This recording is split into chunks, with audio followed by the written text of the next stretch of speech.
अमन जवान बन है वहाँ। इसी गीत पर मैं अपना विचार कुछ रखूँगा। अमन है इश्क मस्ताना, अमन को होशियारी क्या, रहें आज़ाद इस जग में, अमन दुनिया से यारी क्या। अमन है अमन नहीं हम इश्क, इश्क में मस्ताना है, प्रेम में मस्ताना। कौन सी इश्क? इश्क दो होता है, एक इश्क होता है चाम का, दूसरा इश्क होता है राम का। दोनों में बहुत फर्क है। चाम में इश्क करना गाजीपन है, राम में इश्क करना गाजीपन। वीर राम में जो इश्क हुआ वो मर्यादा को छोड़ा, भाग गया, भटक गया। ऐ शरीर का चाम थोड़े दिन में सिकन भरा हो जाता है। जिसको आप सुंदर या सुंदरी देखते हैं कब तक वो ऐसे रहे, थोड़े दिन में उनमें विकृत आएगी। जितनी चमक दमक है क्षणिक है, और इसी में भटक करके जीव दुख भोगता है। ये शरीर हाड़ मांस टट्टी पेशाब नस रक्त का पुंज, व्याधियों का घर, उद्वेगों का घर, पीड़ाओं का घर। ये अविनाशी शुद्ध आत्मा इसको लेकर के क्यों ढो रहा है? क्योंकि अपने को समझता नहीं। अपना मन बाहर लगा लगा करके अंतर्मुखता उसने खो दी।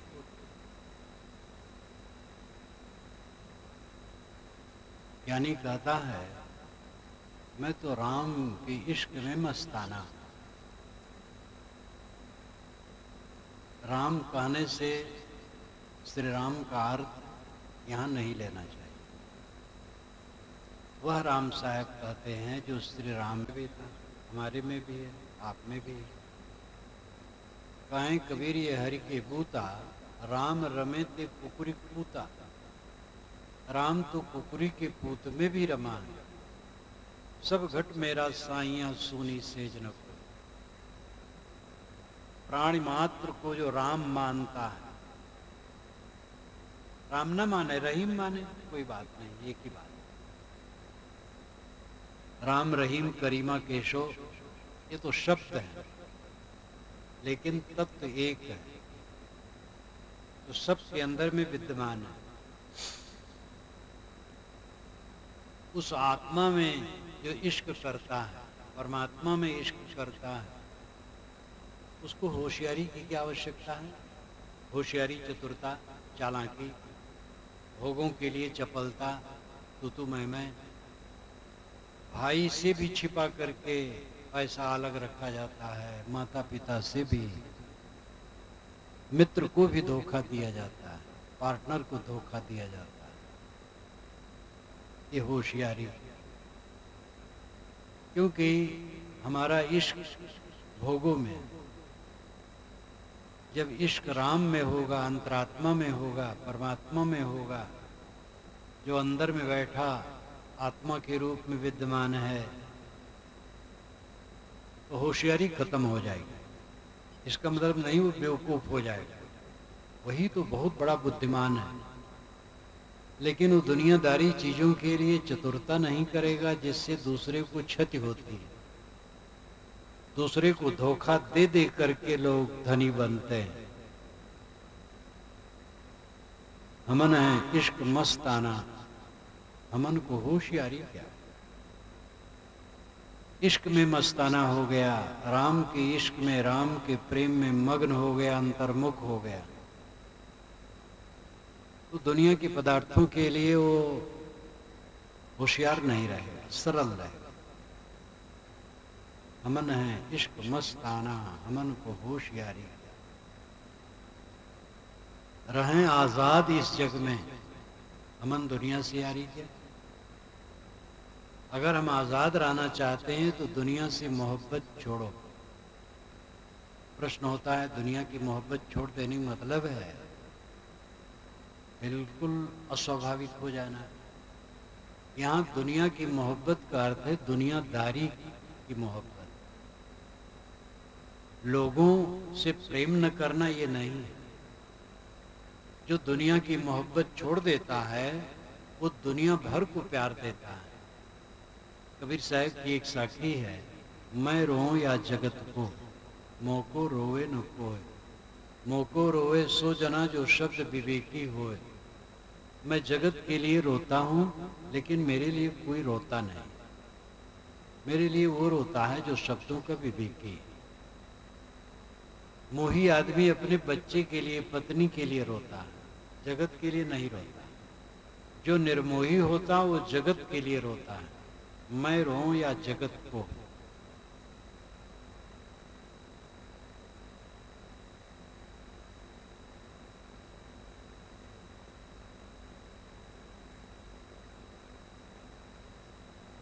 मैं रोऊं या जगत को, मैं जगत के लिए रोता हूं। जो दुनिया का मोह छोड़ा वो जगत के लिए रोया। मोह का मतलब है एक जगह बंध जाना। जो एक जगह नहीं बंधता है पूरा संसार उसका प्रिय हो जाता है।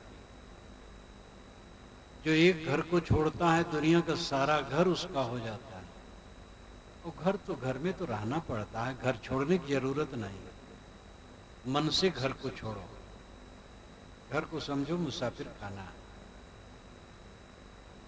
रहें आजाद इस जग में, अमन दुनिया से यारी क्या।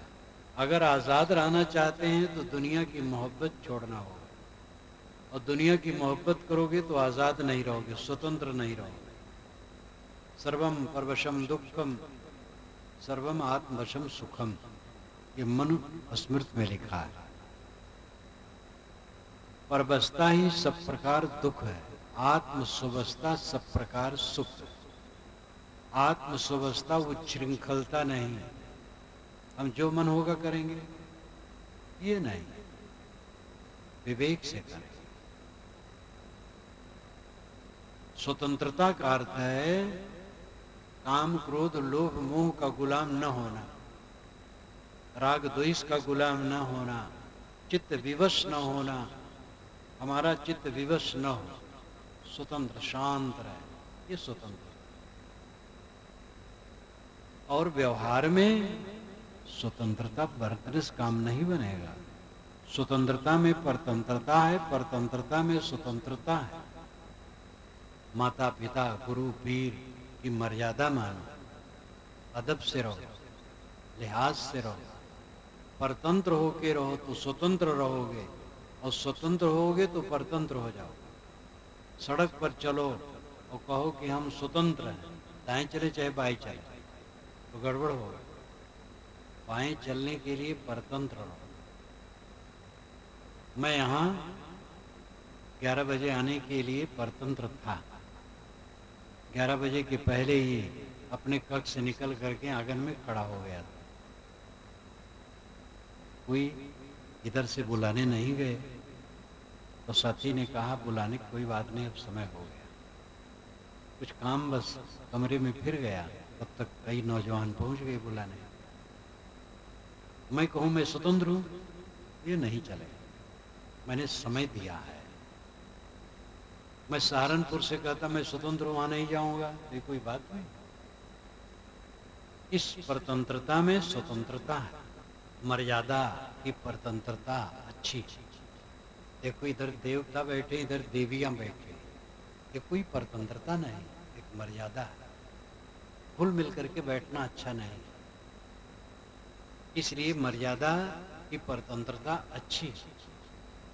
मनुस्मृति में लिखा है कि नारी बचपन में माँ बाप के अधीन रहे, जवानी में पति के अधीन रहे, बुढ़ापा में पुत्र के संरक्षण में रहे।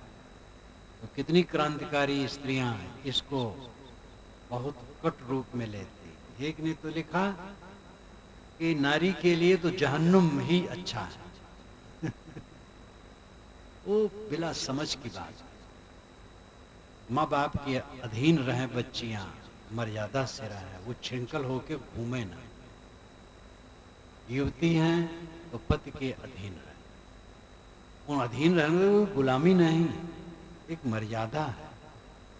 और वृद्धा हो गई तो बच्चों के अधीन रहे, बच्चे सेवा करेंगे। घट आकार की अपनी व्यवस्था है। एक पुरुष है अकेले रात में नहर के पास पेड़ के नीचे बैठा, लेकिन एक स्त्री का बैठना ठीक नहीं। तो ये कोई गुलामी नहीं है, एक मर्यादा है, मर्यादा से चलना चाहिए। स्वतंत्रता का अर्थ है काम के अधीन न होना, क्रोध के अधीन न होना, लोभ मोह के अधीन न होना, ईर्षा द्वेष के अधीन न होना, चिंता फिक्र उद्वेग के अधीन न होना, शांत सुबसरा, सुबस्ता स्वतंत्रता। इस चीज को समझने की जरूरत है। शब्द मात्र से बोध नहीं होता है, उसकी व्याख्या होनी चाहिए, और व्याख्या भी समझ बूझ करके होनी चाहिए। कोई भी शब्द के अनेक अर्थ होते हैं, कथन प्रायः सापेक्ष होते हैं। सापेक्ष का मतलब है एक तरह। किसी ने पूछा किसी से आप कितना पढ़े हैं, तो कहे थोड़ा बहुत पढ़ा हो। किसी ने कहा गोलमाल क्यों करते हो, सीधा बताओ। दूसरे ने कहा तो बिल्कुल ठीक कहते हैं, जिनसे ज्यादा पढ़े हैं उनसे बहुत पढ़े हैं, और जिनसे कम पढ़े हैं उनसे थोड़ा पढ़े हैं। तो सारे कथन सापेक्ष होते हैं। आइंस्टीन का सापेक्षवाद विज्ञान में महत्वपूर्ण है, और अध्यात्म में भी एक की अपेक्षा से ही एक का बोध होता है। इसलिए स्वतंत्रता उच्छृंखलता नहीं, स्वतंत्रता है मन इंद्रियों पर सुबस रहना। मन इंद्रियों के अधीन हो गए तो परतंत्र हो गए।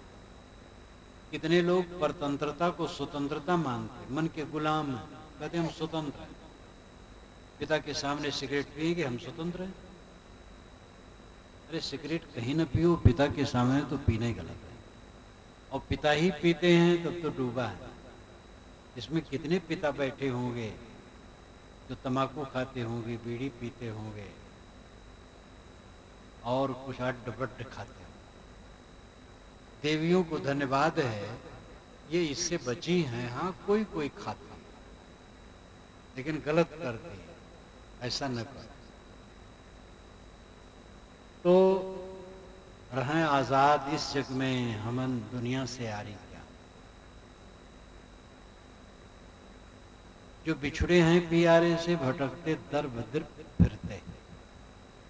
जिनको ये भ्रम है कि परमात्मा अलग है, मैं अलग हूं, वो एक ज्ञानी नहीं, भटक रहे।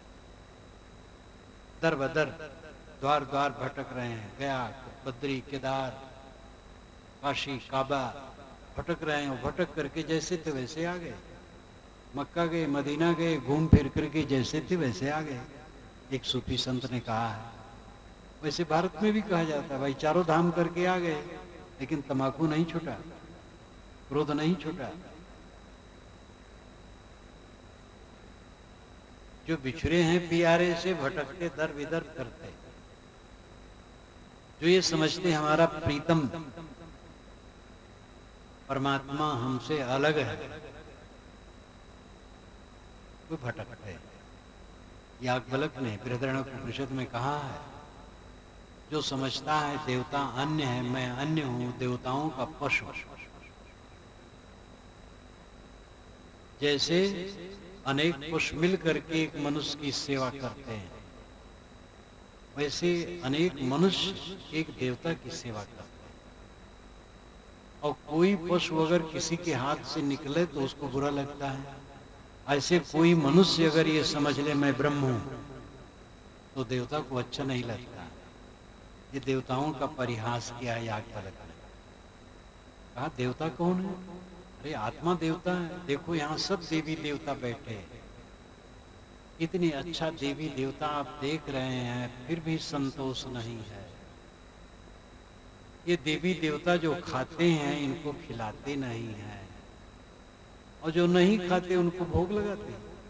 तो दियम वस्तु गोविंदम कहा करके पानी उछालते हैं, ये धोखा। और जो खाते हैं उनकी खुराक छीनते हैं। ऑफिस में बैठे बिना घूस के काम नहीं लेते, भगवान के भगत हैं, लेकिन बिना घूस के काम नहीं करेंगे। और घूस जिससे लेते वो भगवान है, भगवान की खुराक छीन रहे हैं।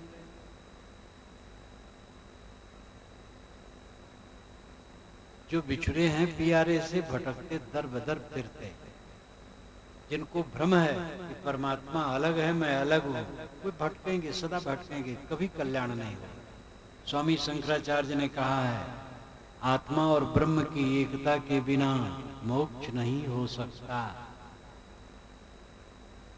कबीर साहब ने बारंबार कहा, कस्तूरी कुंडल से मृग ढूंढे बनवाए, ऐसे घट घट राम है दुनिया जानत ना। चारों वेदों में कहीं नहीं लिखा है कि परमात्मा बाहर से मिलता है, 6 शास्त्रों में कहीं नहीं लिखा है, उपनिषदों में कहीं नहीं लिखा है, ये पुराणों महाकाव्यों में ज्यादा लिखा गया, और इसी का आजकल प्रचार है। पंडित महात्मा भी कहते हैं, अमुक तपस्या कर रहा था, भगवान वैकुंठ धाम से विमान पर बैठकर आते भये, और भगत के सामने विमान उतरा, और भगत को उन्होंने गोद में लेके विमान पर बैठा लिया, और वैकुंठ को जाते भये, ये पंडित लोग कहते हैं। ये एक रोचक कथाएं ये पुराणों की, महाकाव्यों की, वेदों श्रुतियों की नहीं। परमात्मा मिलता नहीं है क्योंकि वो बिछुड़ा नहीं। इस पर मुझे एक उदाहरण याद आता है जो बराबर कहा करता हूँ, बहुत दिन की बात, तो 40 बरस से ऊपर हो गया होगा। एक जगह में प्रवचन शाम वाला कर रहा था, और प्रवचन समाप्त हुआ, 5 बजे मैं उठा, और जंगल झाड़ी वहां पास में थी, उधर चला गया अकेले, और ध्यान में बैठ गया।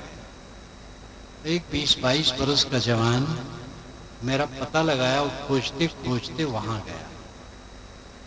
झोला पड़ने वाला था, खड़ा हो गया सामने, मुझे आहट हुई तो मैंने आंखें खोली। मैंने कहा, भैया कैसे आए? हे महाराज, परमात्मा कब मिलेगा? बहुत बेताब भावना से, महाराज परमात्मा कब मिलेगा? तो मैंने कहा, परमात्मा से बिछुड़ने की तारीख तुम बताओ, तुम मिलने की तारीख मैं बताओ। वो ठग मारा खड़ा, कुछ नहीं बोल सका। मैंने कहा बैठो, बातचीत हुई। तब से वो कभी मिला कि नहीं मिला ये पता नहीं। परमात्मा कभी बिछुड़ा नहीं, मिलने की क्या बात। हमारी दृष्टि बहिर्मुख है, अंतर्मुख नहीं है, इसलिए परमात्मा का बोध नहीं। पानी में मीन पियासी मैं सुनिया सी, साहब इसी पर तो कहते हैं, धोबिया जल बिच मरत पियासा, तो कई प्रकार से कहे। हम परमात्मा में खड़े हैं और परमात्मा के लिए प्यासे हैं, क्योंकि समझ नहीं। परमात्मा अब आपसे अलग नहीं। जो बिछड़े हैं प्यारे से भटकते दर बदर फिरते हैं। हमारा यार हम में है, हमन को इंतजारी क्या? हमारा यार, हमारा परमात्मा हमारे में है, हमें किसकी इंतजारी करना है, किसकी प्रतीक्षा करना है? वो तो नित्य प्राप्त है। गलती है जो हमारा मन भटकता है बाहर। परांच खान विदृणत स्वयंभू तस्मात् परांग पश्चित्नांतरात्मन कश्चित धीरा प्रतिज्ञात्मान इच्छतावृत चक्षु अमृतत्वमिच्छन्।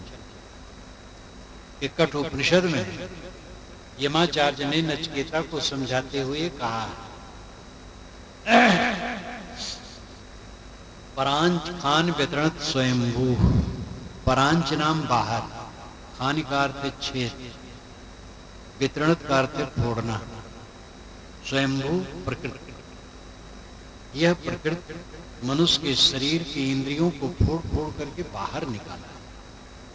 तस्मात् इसलिए परांग पश्चित आदमी बाहर देखता है, न अंतरात्मन, अंतरात्मा को नहीं देखता, नहीं समझता। कश्चित धीरा, कोई विवेकवान पुरुष प्रत्येक आत्मन ऐक्षत, प्रत्येक नाम भीतर आत्मन, आत्मा को ऐक्षत देखता है, समझता है। देखने मतलब समझना।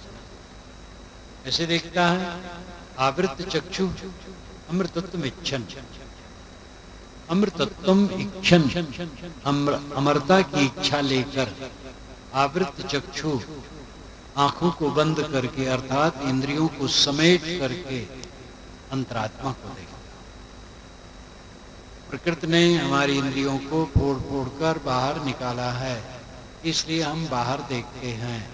कोई विवेकवान पुरुष अमृतत्व की इच्छा रख करके अपने मन इंद्रियों को समेट करके अपने आत्मा को देखता है। ऋषियों ने कहा तत्त्वम श्वेत केतु, उद्दालक ने अपने पुत्र श्वेत केतु को उपदेश दिया। तत्त्वम श्वेत केतु, श्वेत केतु तत्त्वम अस, वह तू है। जिस परमात्मा को तू खोज रहा है वो तू खुद है। परमात्मा तो स्वामी शंकराचार्य ने कहा शिष्य को, तुझ परमात्मा को अज्ञान से बंधन है, शिष्य को परमात्मा का। ये परमात्मा बैठे हैं, इनको आप तुच्छ समझते हैं, और जहां कहीं मिलने वाला नहीं वहां परमात्मा मान रहे हैं। ऐसा उल्टा। तो जो बिछड़े हैं प्यारे से, भटकते दर बदर फिरते, हमारा यार हम में है, हमन को इंतजारी है। खलक सब नाम अपने को बहुत कर सर पटकता है। खलक नाम संसार, खलक माने संसार के लोग, खलक का अर्थ होता संसार। जिसे कहते हैं संसार डूबा है, संसार डूबा है का मतलब है संसार में रहने वाले मोह माया में डूबे हैं। ऐसे खलक, खलक सब नाम अपने को बहुत कर सर पटकता है। दुनिया के लोग अपने नाम की महिमा के चक्कर में हमारा नाम चल जाए। जिसके लड़का नहीं होता है तो कहते हैं नाम कौन चलाएगा। लड़का नाम चलाता है। कितनी पीढ़ियों को आप जानते हैं? 3 पीढ़ी के ऊपर जानने वाले बहुत कम हो। अपने पिता का नाम और पिता के पिता का नाम और पर पिता का नाम कोई कोई जानता हो। क्या नाम चला? नाम में क्या रखा? नाम है क्या? कुछ अक्षरों का जोड़ कागज स्याही से लिख दिया गया और आवाज किया गया तो हवा में मिल गया। क्या इसमें धरा है? क्या नाम में हो? नाम काल्पनिक है, रूप काल्पनिक है, आत्मा अजर अमर शुद्ध बुद्ध। लेकिन आदमी भटकता है, अपने नाम को चाहता है कि लोग जाने। खलक सब नाम अपने को बहुत कर सर पटकता है। हमन गुरज्ञान आलिम है, हमन को नामदारी क्या? हम तो गुरज्ञान के आलिम हैं, गुरु के ज्ञान को समझते हैं, आत्मा को समझते हैं। ये हड्डी मांस के नाम की क्या जरूरत है हमें?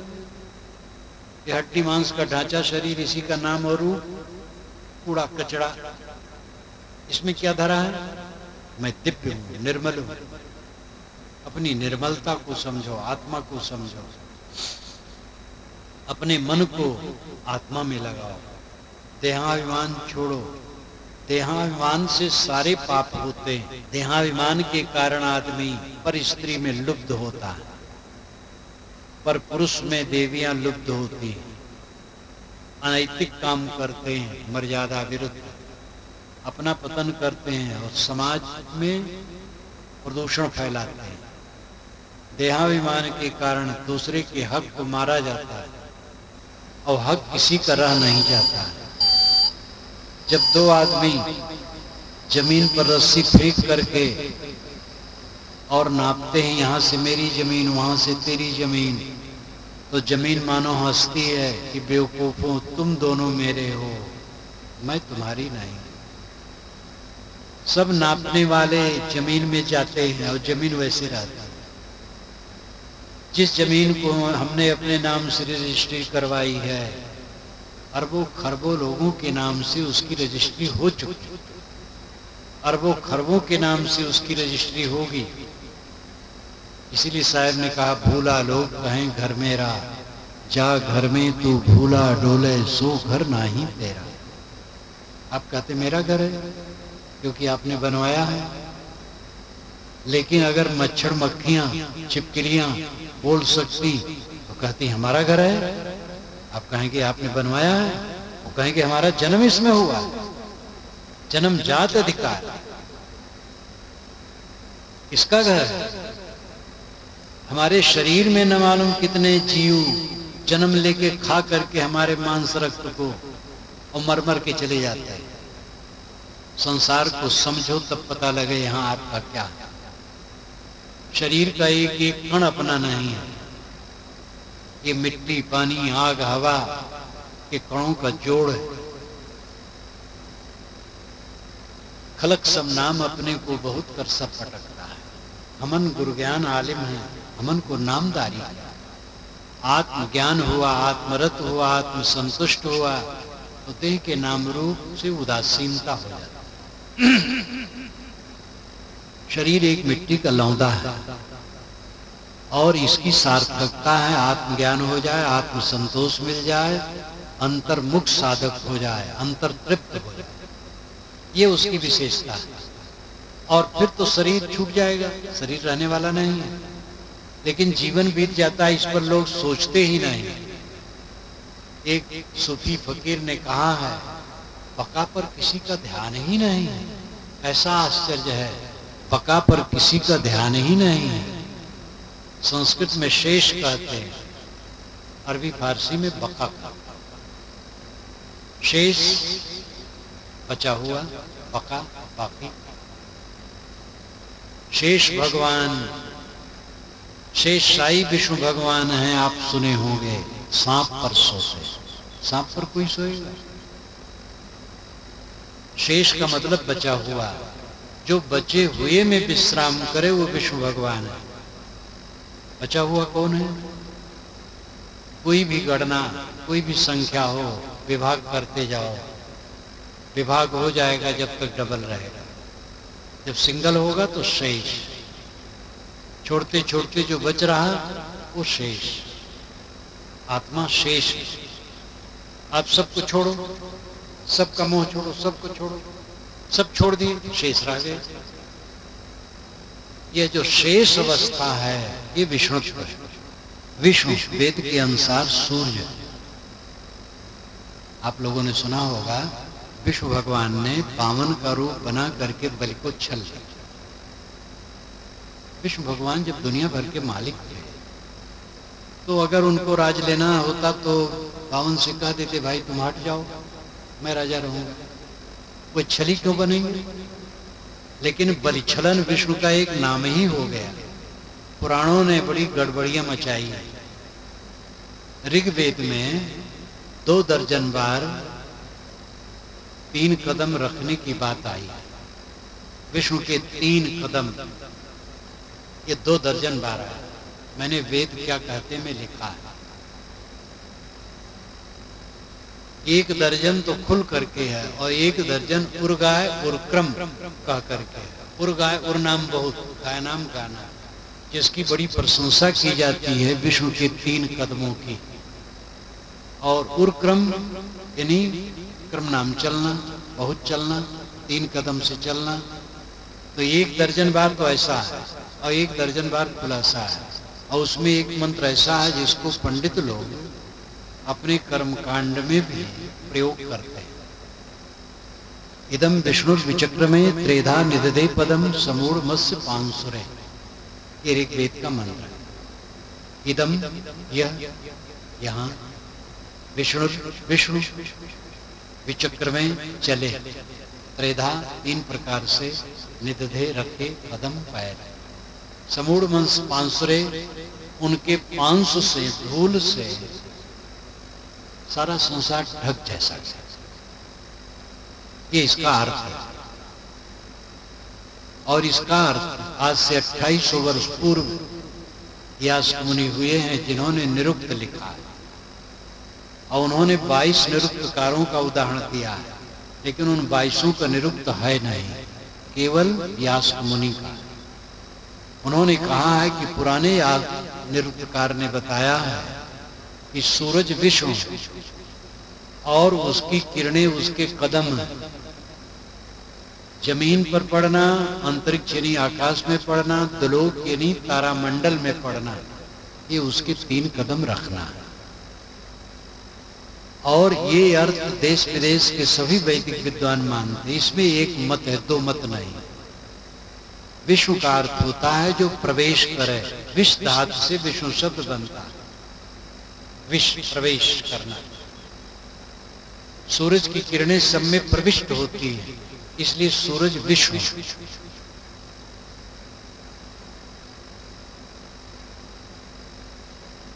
राधापति वेद में आया, राधापति।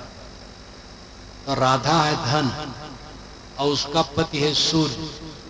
धन का पति सूर्य। सूर्य अपनी किरणों से पृथ्वी से पानी खींच करके बरसाता है, तब फसल होती है, तब धन होता है। इस प्रकार राधापति सूर्य को कहा गया है। लेकिन राधा माधव भक्त लोग कहते देखो वेद में हमारी भक्ति लिखी हुई है।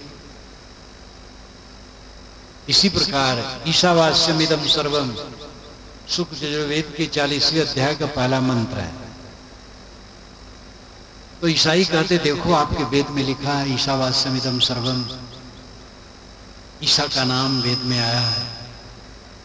मैंने एक ईसाई से कहा कि भाई ईसा मसीह के जन्म के हजारों वर्ष पूर्व ये मंत्र बना है, ये ईसा नहीं, ईशा।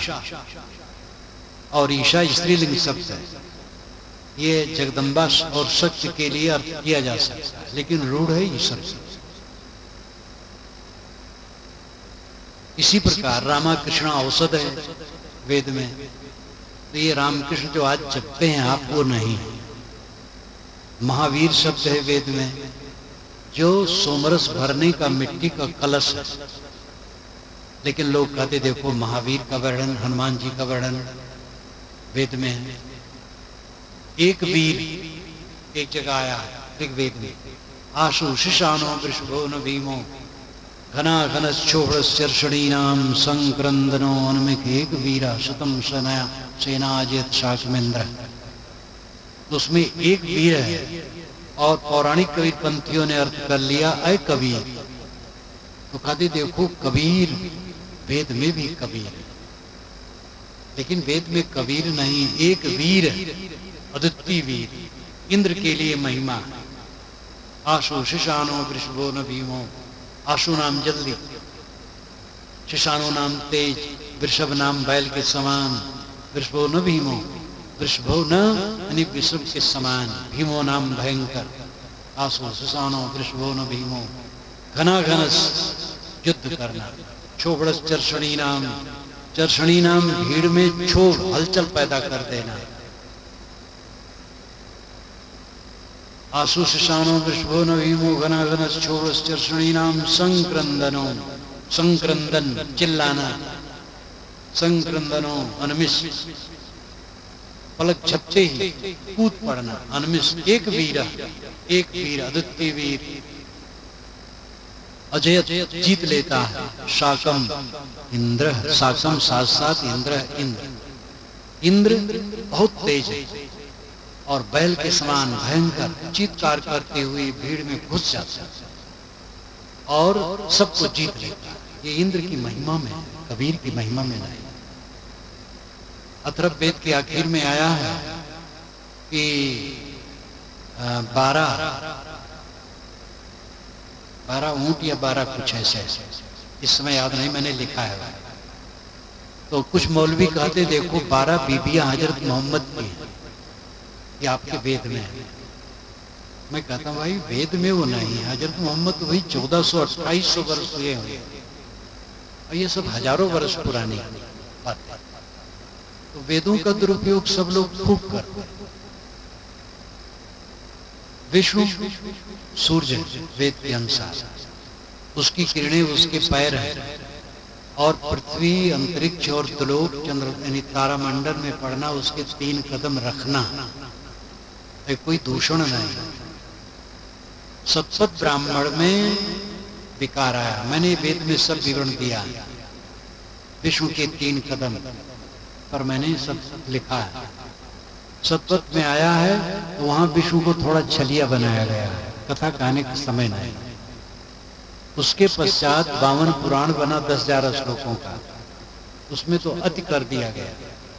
52 बल के पास गए और कहे कि मुझे कुटिया बनाने की जमीन चाहिए। कहे महाराज ले लो, कितना चाहिए? कहे 3 कदम। कहे नाप लो। तो विराट स्वरूप बना करके पूरी दुनिया नाप ली, धोखा दिया। ये सब धोखा पट्टी की बात वेद में नहीं। पुराणकारों ने बड़ा गड़बड़ किया। वेद के जितने देवता हैं चरित्रवान हैं, और पुराण का देवता कोई चरित्रवान हो तो हो, सब ढील ढाल।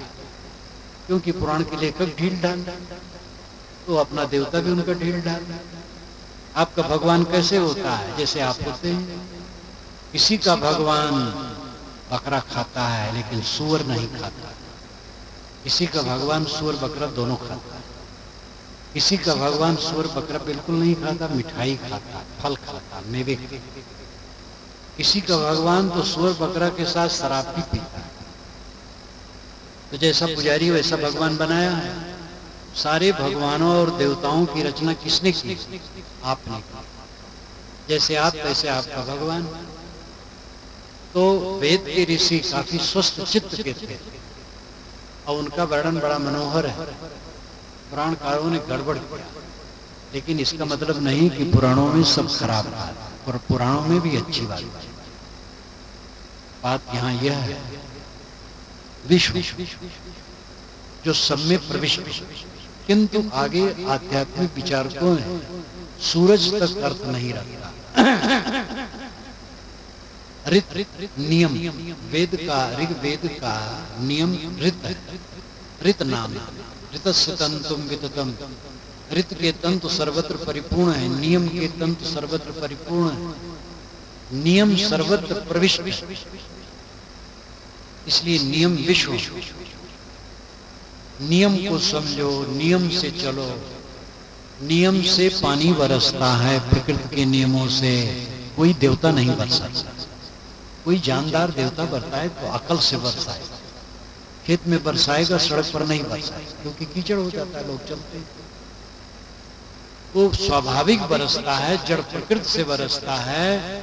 इसलिए जहां बरसने की जरूरत वहां नहीं, वहां बरस देता है। जहां जरूरत नहीं है वहां बरसता, जहां जरूरत नहीं बरसता है।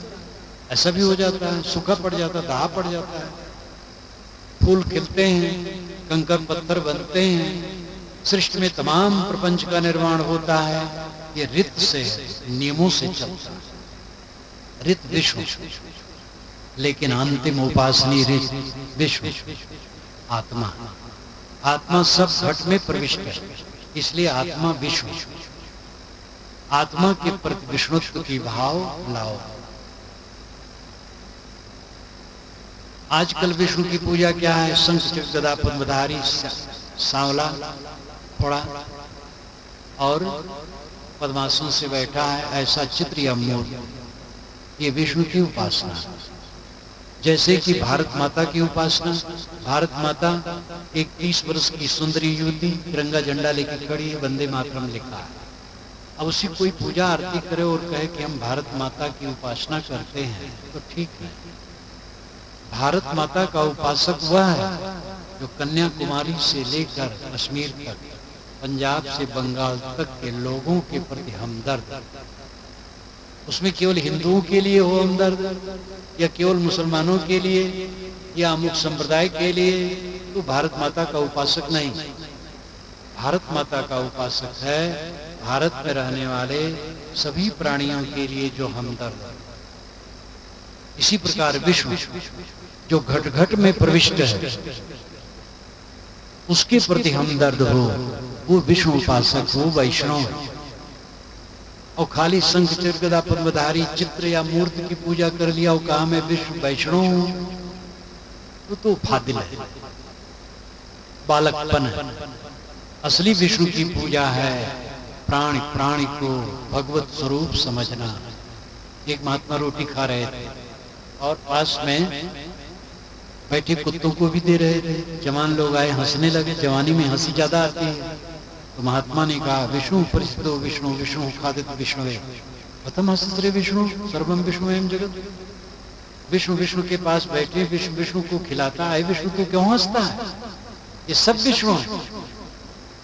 अगर हमारी नजरों में दिखने वाले प्राणी विष्णु नहीं है तो हमारा वैष्णव होना बेकार है, हमारा हरिभक्त होना बेकार है, हमारा अल्लाह ताला और खुदा कहना बेकार है, अगर प्राणी प्राणी में हमें वो नहीं दिखाई देता है।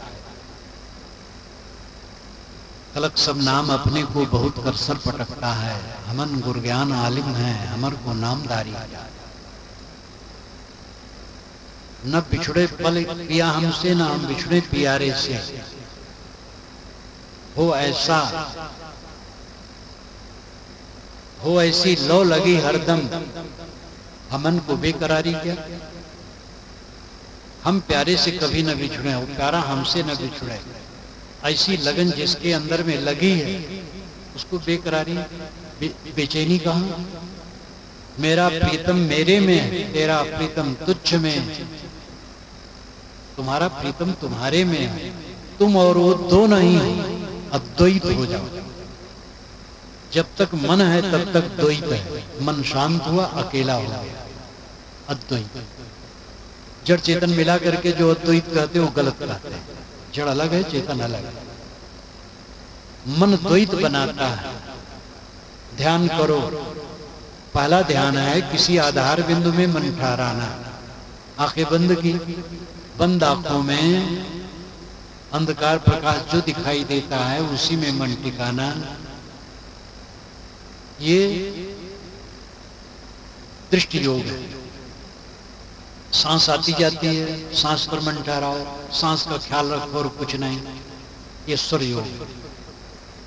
एक बिंदु की कल्पना कर लो मस्तिष्क में, हृदय में कहीं, उस पर मन ठहराओ, ये बिंदु योग है।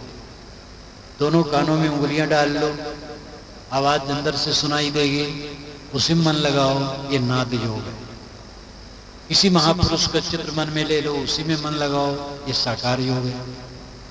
किसी आधार में मन को बराबर टिकाना, ये ध्यान का पहला स्वरूप। अंतिम ध्यान क्या है?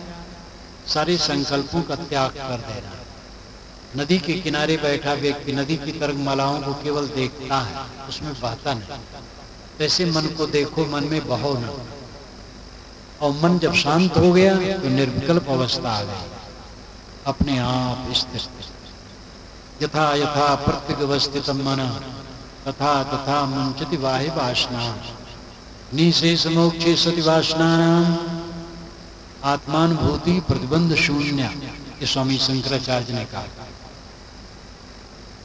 यथा यथा प्रत्यवस्थितम मन, यथा यथा जैसे जैसे प्रत्यक भीतर अवस्थितम स्थित मन, जैसे जैसे मन हमारा भीतर स्थिर होता जाएगा, तथा तथा मुंचति वाहि वासना, वैसे वैसे बाहरी वासनाएं शांत होती जाएंगी। निशेष मोक्षे सति वासना नाम, सारी वासनाएं जब पूरी की पूरी शांत हो गई, आत्मानुभूति प्रतिबंध शून्य, फिर आत्मा प्रतिबंध शून्य मोक्ष का आनंद का अनुभव करता है।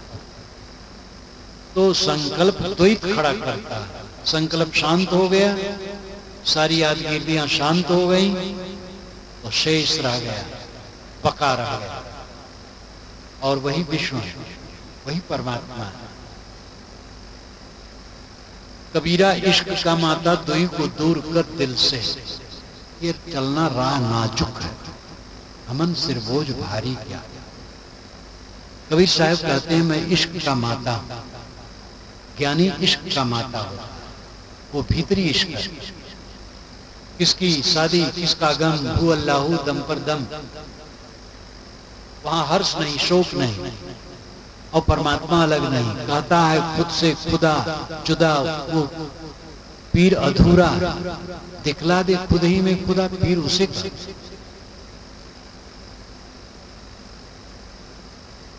जाहिदी गुमराह का मैं किस तरह हम रहा हूँ, वह कहे अल्लाह है, मैं कहूँ अल्लाह हूँ, वो कहता अल्लाह है, मैं कहता हूँ अल्लाह हूँ। अल्लाह परमात्मा अलग नहीं है, आपका स्वरूप। अनलहक मंसूर ने कहा, महासंत मंसूर, जाहिल लोग नहीं समझ पाए, उसे मार डाला। भारतवर्ष का विचार उदार, यहाँ बुद्ध ने, महावीर ने, वेदांतियों ने आत्मा को माना। बुद्ध ने आत्मा अपने ढंग से कहा, अत्ता ही अत्तनोनाथो अत्ता ही अत्तनोगत, आत्मा ही आत्मा का स्वामी है, आत्मा ही आत्मा का प्राप्तव्य। लेकिन इनको कोई मारा नहीं, इनको पूजा। कबीर साहब ने सबका खंडन किया प्रपंच का, तो कबीर साहब संत शिरोमणि कहलाते हैं। भारतीय परंपरा में जो विचारों की उदारता है पूरी दुनिया में नहीं, और इसकी बड़ी आवश्यकता है। हाँ, भारतीय परंपरा में एक कंजूसी रही जात पात की, वैदिक युग में तो नहीं थी, बीच में आई, अब घट रही है, इसको समाप्त करो। जात पात एक है, जात नाम पैदा होना, मनुष्य की जात एक, मनुष्य से मनुष्य मिले, प्रेम की बात करे, जात न पूछे। जात पूछ करके मनुष्य की कीमत मानना महापाप है। आचार विचार देख करके व्यवहार लो, जिसका आचार विचार ठीक ना हो व्यवहार न लो। जात क्यों पूछते? जात तो एक है मनुष्य। नीम, कटहल, आम, अमरूद को देख करके पता नहीं पाते हो कौन सा पेड़ है, और आदमी को नहीं पहचान रहे, आदमी जात पूछना। इसलिए मनुष्य को मनुष्यता की दृष्टि से देखो। कबीरा इश्क का माता दुई को दूर कर दिल से, दुई को दूर कर दिल से ध्यान देने योग्य है। दुई को जब तक दिल से दूर न करोगे तब तक कोई स्थिति न मिलेगी। द्वैत मन का मोह, द्वैत में हो, दूसरे में हो। मोह मिटे बिना ये दशा न आए, और मोह भ्रांतिपूर्ण है। मोह जीव को भटकाता है। मोह सकल व्याधिन कर मूला, गोस्वामी जी ने कहा। कबीर साहब ने कहा, माया मोह बधा सब लोई, कहीं कबीर ते उबरे जाहि न मोह समाये। वही उबरता है जिसके मन में मोह नहीं समाता। कबीरा इश्क का माता द्वैत को दूर कर दिल से, दिल से द्वैत को दूर कर दो। अनात्म अनित्य वस्तुओं का मोह छोड़ दो। ये चलना राह नाजुक, अंतिम में बहुत सावधान कर रहे हैं साहब। ये रास्ता नाजुक है। हमन सिर बोझ भारी क्या, अगर सिर पर बोझा भारी लेके चलेंगे तो नहीं चल पाएंगे। इस पर वेद का एक मंत्र याद आया, अस्मन्वती रेते समरवद्ध मुत्तिष्ठता सखाया, अत्रा जहामी असंद सेवा सिमान वै पुत्री वायुवाजा। अस्मन्वती रेते, अस्मन पत्थर, वती भरी, एक नदी है जो पत्थरों से भरी है। अस्मन्वती पत्थरों से भरी है। अस्मन्वती रेते बहती है। अस्मन्वती रेते पत्थरों से भरी नदी बह रही है। समरवत तैयार हो जाओ, उत्तिष्ठ खड़े हो जाओ, प्रतरता सखाया, असखा इसको अच्छी तरह से तर जाओ। लेकिन ध्यान रखो, अत्रा जहां में असन्न सेवा, जो असत और अशिव है उसको यहीं छोड़ दो।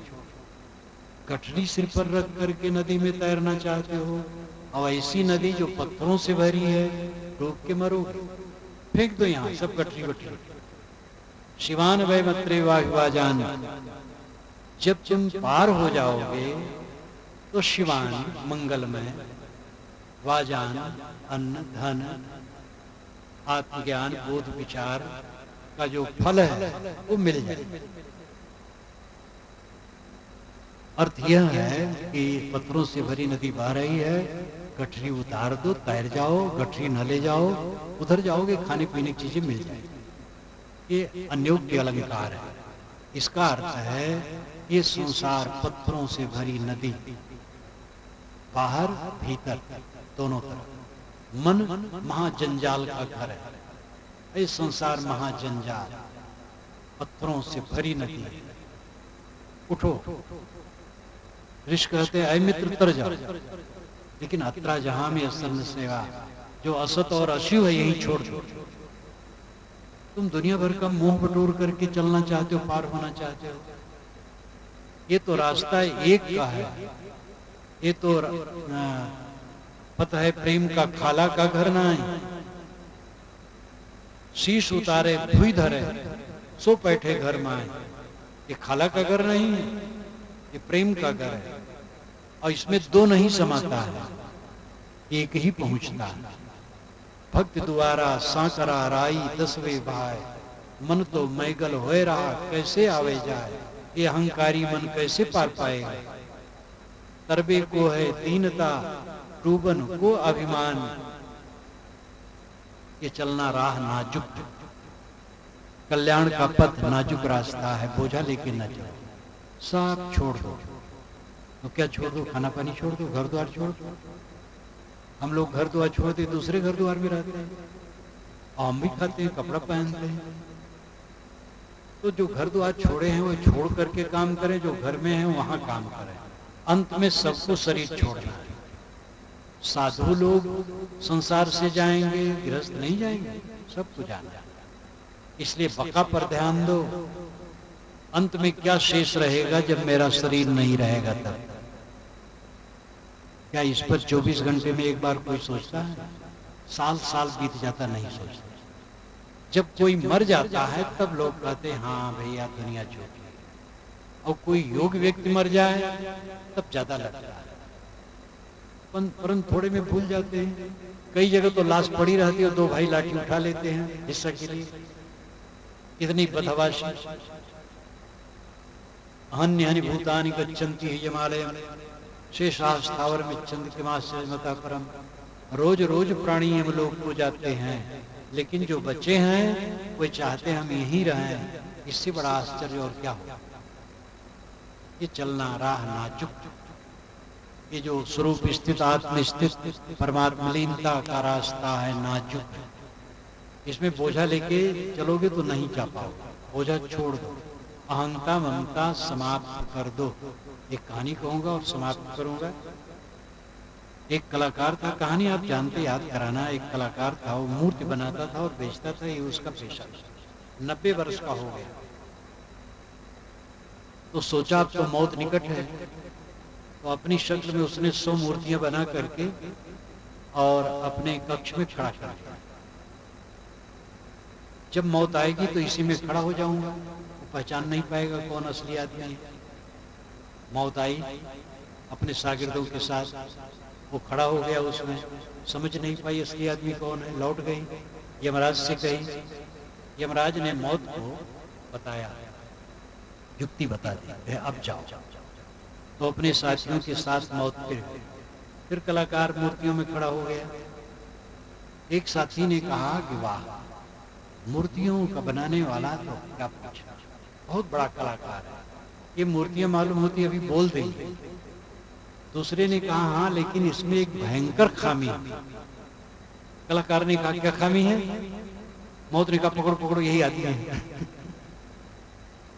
उसका अहंकार जग गया। बात समझाने का तरीका है। यमराज कोई बाहर नहीं, मौत कहीं बाहर नहीं, हमारा अहंकार हमें पकड़ा देता। जब तक अहंता ममता न छूटेगी तब तक आत्मलीनता परमात्मलीनता न होगी। और याद रखें, आपका परमात्मा, आपका राम, आपका खुदा, आपका गाड आपसे अलग नहीं है। आप उसी में हैं। अब आप में वो है जो तिल माही तेल है, जो चकमक में आग, मेरा साईं तुझ में जाग सके तो जाग। इसी के साथ अपनी वाणी को विराम।